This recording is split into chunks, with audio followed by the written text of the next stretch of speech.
Hello everyone, and welcome back. This week's lesson is going to be primarily covering gravity loads and gravity load paths, a topic you've hopefully covered in the past in previous structures courses, but it's an important one, so we'll be going over it again. But before we jump into that conversation, I wanted to transition from our conversation in the previous lessons on roles and responsibilities.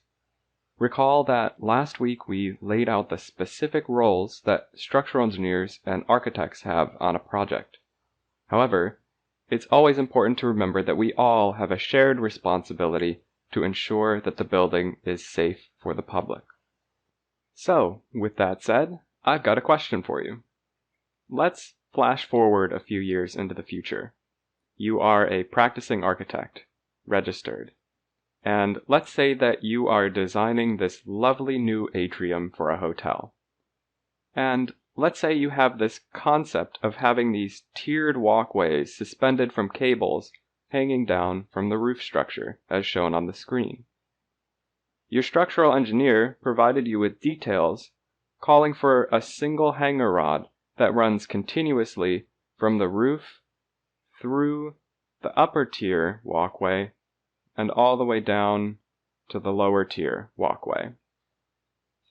This rod has bolts below each of the walkways that will allow the gravity load to transfer back up into the rod and eventually to the structure in the roof above. So far it looks so good. You're happy with the result, and your drawings make it through plan check, no problem. However, during construction, the general contractor approaches you with a sour look on their face. They are not too happy at all with the idea of purchasing and handling a single hanger rod that's going to be multiple stories in length. The likelihood of such a lengthy piece of relatively thin metal getting bent during the construction process is quite high. So, they propose an alternate solution. They submit to you and your team their proposed solution as an RFI. So this would be the original detail with the bar continuous through the structure of the walkway, and this is their proposed solution in their RFI. So you can see here that they've broken up this single hanger rod into two hanger rods. One that goes from roof to the upper walkway, and then a second one that extends down to the lower tier walkway. Now, your structural engineer looks over the proposed detail and gives it the thumbs up.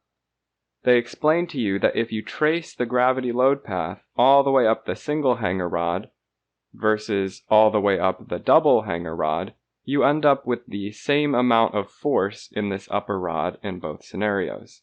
So in the continuous, you have the weight of one walkway going up the rod, and then above the second walkway you have the weight of two going up that hanger rod up there. The same thing would occur here. You would have the weight of one, and up above you still have the weight of two walkways. So as long as they designed this single hanger rod for the weight of both walkways, which they did, splitting it into two would make no difference to the hanger rods. Both rods will need to carry the weight of two walkways. They tell you there is no significant change here, and in fact, splicing long pieces of steel is something we do quite often when building structures. So, your general contractor is telling you that this will save both time and money. And your structural engineer is saying that it will not affect their design. My question to you is this: do you approve of this change? Keep in mind that if you say no to the change, you will need to explain your reasoning to an owner that will likely be very upset at the idea that you are rejecting a cost savings alternative approved by your structural engineer. So, in other words, you better have a pretty good reason for saying no. On the other hand, if you said yes, I have even worse news for you. In the summer of 1981, the Hyatt Regency Hotel in Kansas City, Missouri, hosted a gathering in the large atrium space. Partway through the night, catastrophe struck as the walkways on the second and fourth floors collapsed, killing over 100 people instantly and injuring over 200 more. At its time, this event was the worst structural failure in United States history. Following a thorough investigation of the collapse, experts determined that the critical flaw that led to the collapse was a change made to a structural detail proposed by the contractor and mistakenly approved by the structural engineer. Of course, that detail that was changed was the one we just discussed. Now, I mentioned earlier that splicing steel elements is completely normal in structural design, and that is true. Every steel building you've ever been inside of has had some kind of splice detail. But those buildings aren't going to collapse anytime soon. So what made this splice different? Well, let's reconsider what the structural engineer told us earlier. They said that the proposed change would not affect the amount of force in the rod. That statement is true. Up above the second walkway, both rods are carrying the weight of 2 walkways, so the failure did not occur in the rods. What the structural engineer failed to consider is the change in the amount of force in the bolt holding the second walkway. Recall what I told you about how the gravity load makes its way into the rod in the first place. The way that the load is transferred from the structure of the walkway into the hanger rod is via these bolts underneath the walkway. So underneath here, there is a bolt. In the case of the single hanger rod, each bolt is responsible for transferring the weight of only one walkway into the hanger rod. However, in the case of this detail, note how this bolt here will be responsible for not only carrying the weight of the hanger rod and the walkway above, but also the weight from the walkway below. In other words, changing this detail effectively doubled the amount of force on this bolt.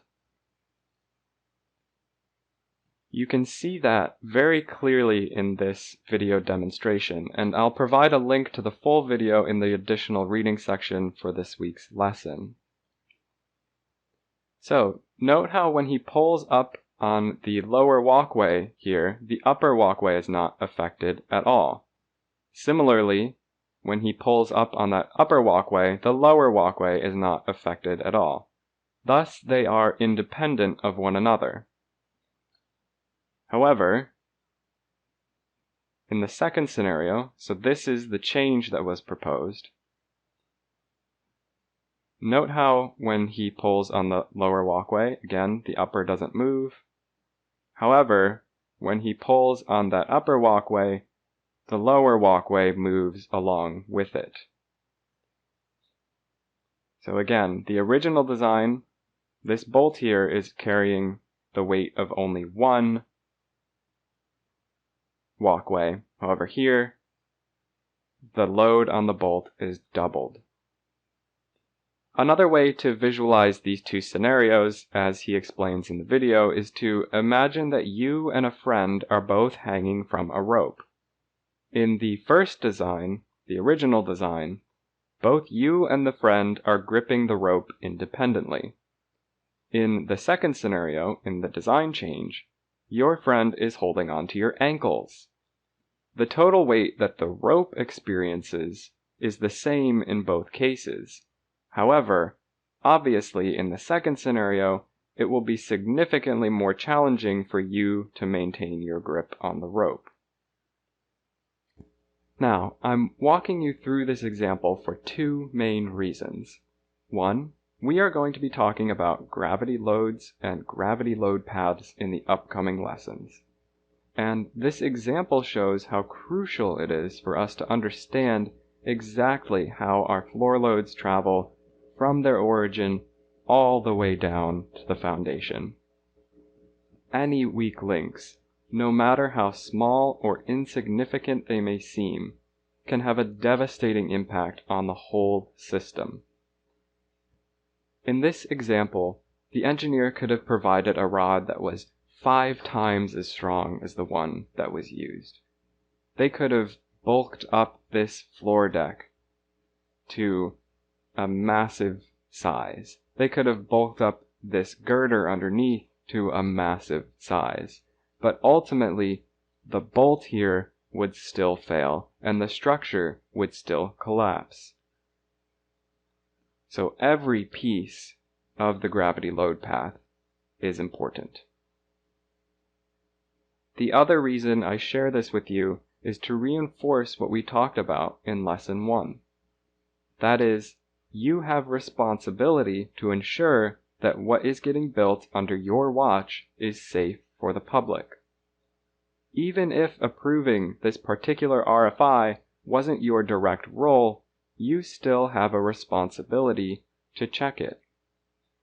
As the architect, it's ultimately your name, your reputation on the line, not to mention your conscience as well. So yes, what we do is fun and interesting. We get to shape the built environment. We get to push the boundaries of what is possible. But always keep in mind that we have this responsibility to keep people safe as well. Alright, that's all for this video. I'll see you next time.